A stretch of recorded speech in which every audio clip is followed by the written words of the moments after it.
Assalamualaikum, hai, hari ini aku mau share kegiatan aku lagi. Dan tontonin videonya sampai habis ya. Dan aku akan bagiin tips gimana caranya supaya rumah rapi dan gak terlihat berantakan. Yang pertama yaitu jangan lupa untuk cuci baju setiap hari. Kalaupun gak bisa setiap hari ya gak apa-apa. Yang penting jangan biarkan baju berantakan di mana-mana, apalagi tergantung di mana-mana. Kalau emang ada baju kotor, jangan lupa untuk diambil, di gantungan juga diambil-ambilin, terus disimpan di tempat yang kering dan tertutup. Kalau aku biasanya itu cuci baju kayak 3 hari sekali. Kalau ada baju-baju kotor, setiap harinya aku ambilin lalu aku simpan di mesin cuci. Kenapa di mesin cuci? Karena selain kering dia juga tertutup, jadi pakaian tuh nggak terlihat numpuk dan berantakan. Untuk tips yang kedua, jangan lupa untuk bersihkan depan rumah atau depan kontrakan. Kenapa harus depan rumah dulu? Karena depan rumah yang pertama dilihat sama orang lain. Apalagi nih kalau aku kan di kontrakan gitu ya, takutnya yang lain tuh udah rapi, rumahnya udah bersih, sementara aku kotor sendiri, nantinya tuh aku ngerasa jadi kayak takut ngeganggu orang lain gitu. Nah, untuk yang ketiga, jangan lupa untuk rapihkan semua yang berantakan.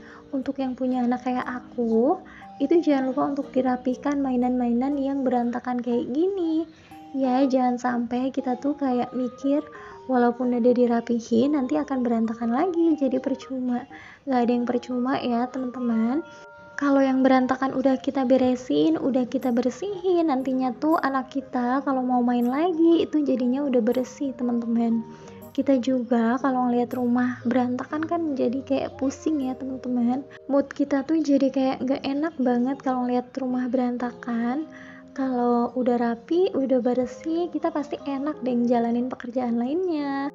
Pokoknya kalau udah rapi, udah bersih tuh enak aja bawaannya, kayak mau nyantai-nyantai juga udah enak, mau buka pintu udah gak kelihatan berantakan. Tapi kalau emang kita lagi ngerasa capek banget, misalkan kita habis masak banyak, ditambah anak yang lagi sedikit rewel, ya udah gak apa-apa.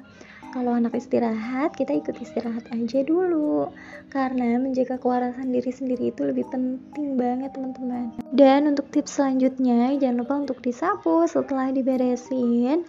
Jangan lupa untuk disapu seperti ini, walaupun kita nantinya kayak capek ngepelnya, ya udah nggak usah dipel dulu, yang penting disapu aja. Kalau kalian biasanya nyapu berapa hari dalam sekali?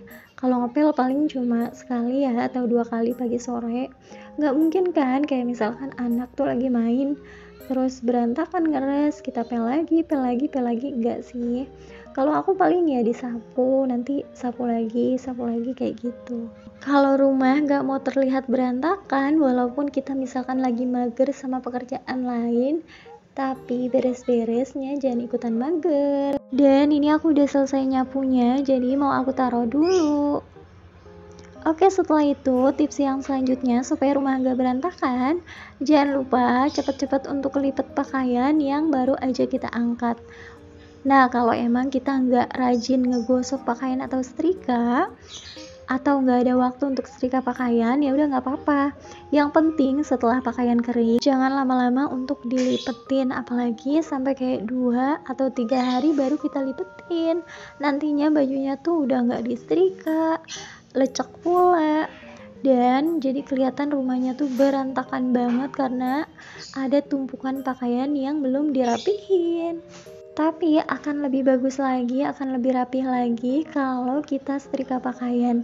Jadi aku juga udah beberapa hari itu setrika pakaian kalau malam hari, soalnya aku ngerasa lemari tuh jadi lebih rapih, dan pakaian yang udah kering itu di lemarinya jadi nggak berantakan banget gitu. Nah, setelah pakaian kering diangkat, dilipet, dan dirapikan, jangan lupa untuk ditaruh di dalam lemari, disusun, dipilih antara pakaian istri, pakaian suami, atau pakaian anak, supaya nanti nyarinya tuh enak gitu ya teman-teman.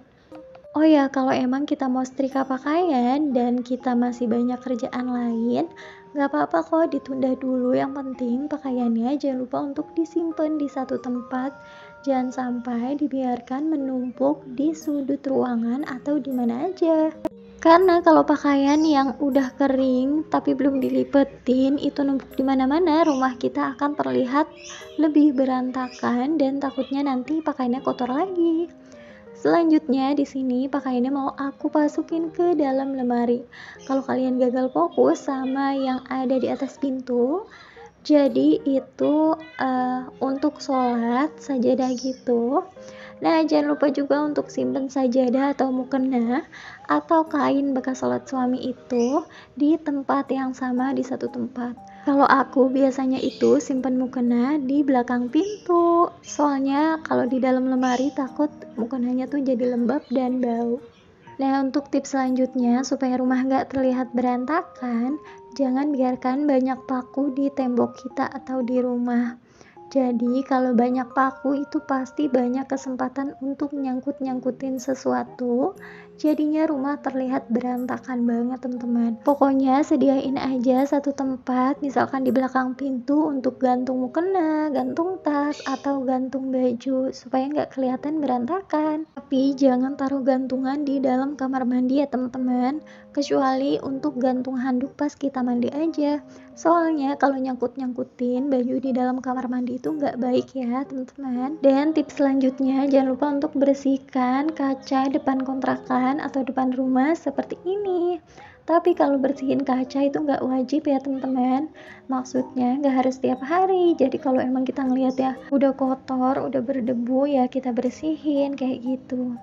Dan aku udah selesai, selanjutnya aku mau tutup pintunya. Dan kalau kalian gagal fokus sama gorden aku yang nggak ada, jadi lagi aku simpen dan gorden aku masih pakai selimut. Karena aku mikirnya nanti kalau mau beli gorden yaitu sekalian gitu. Kalau mau make over dapur yaitu sekalian kayak gitu teman-teman. Oke, jadi itu aja tips dari aku gimana caranya supaya rumah nggak berantakan, terlihat rapi dan bersih. Semoga bermanfaat ya teman-teman. Dan selanjutnya di sini aku mau lanjut masak. Aku udah siapin bumbu-bumbunya. Di sini ada cabai. Cabainya mau aku potong-potong dulu. Dan aku juga udah siapin bumbu-bumbu lainnya. Ada serai, ada bawang merah, bawang putih, dan ada daun jeruk. Ini aku belah-belah dulu cabainya. Selanjutnya mau aku masukin ke dalam blender. Kalau kalian mau samaan, ini blender kapsulnya kayak aku. Jadi dulu aku belinya tuh waktu diskon itu sekitar harga 75.000. Ini tuh benar-benar tajam ya teman-teman, dan aku udah pakai ini lama gitu. Dan menurut aku dengan harga segitu udah bagus banget sih teman-teman, karena manfaatnya juga banyak banget. Kalau kalian itu ada yang ngerasa bumbu dicobek itu lebih enak masakannya daripada di blender, menurut aku ya sama aja sih ya teman-teman, gimana kita naruh takaran bumbunya. Dan ini bumbunya udah mulai aku blender.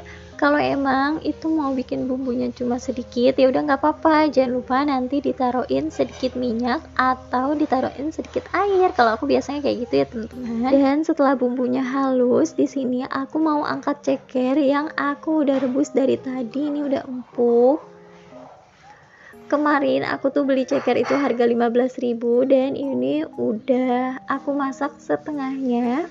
Niatnya nanti setengahnya mau aku masak untuk sayur sop gitu.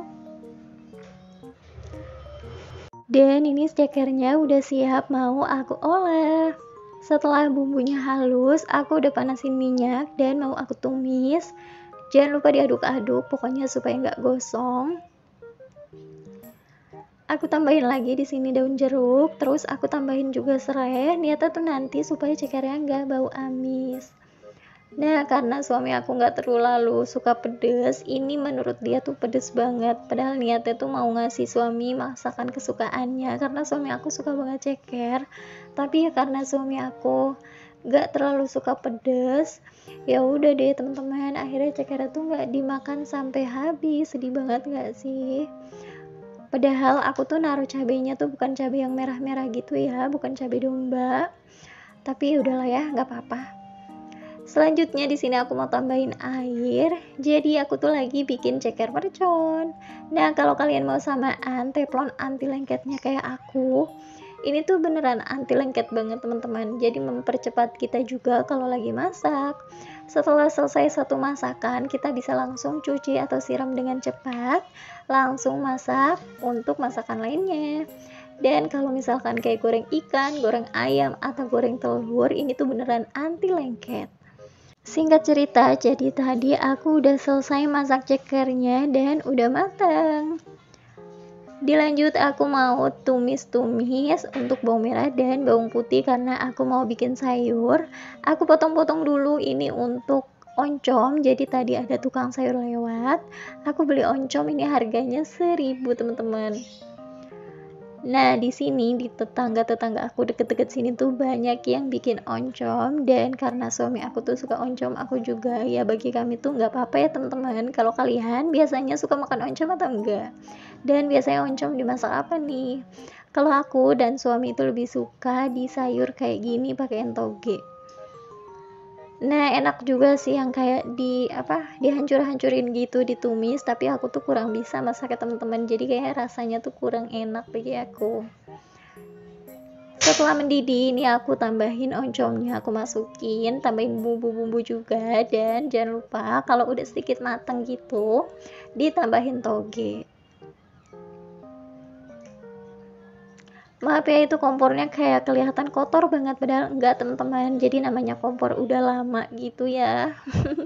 Jadi udah nggak baru lagi, kelihatannya kayak gitu, walaupun dibersihin tetap kayak gitu. Nah, ini sayurnya udah mulai mateng, jadi mau aku tambahin dulu daun bawang.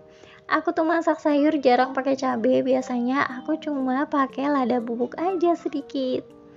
By the way, ini udah malam hari, udah selesai siangnya tadi. Dan ini kita lagi di stasiun kereta Cikampek karena kita mau beli tiket untuk naik kereta besok hari ke Cikarang.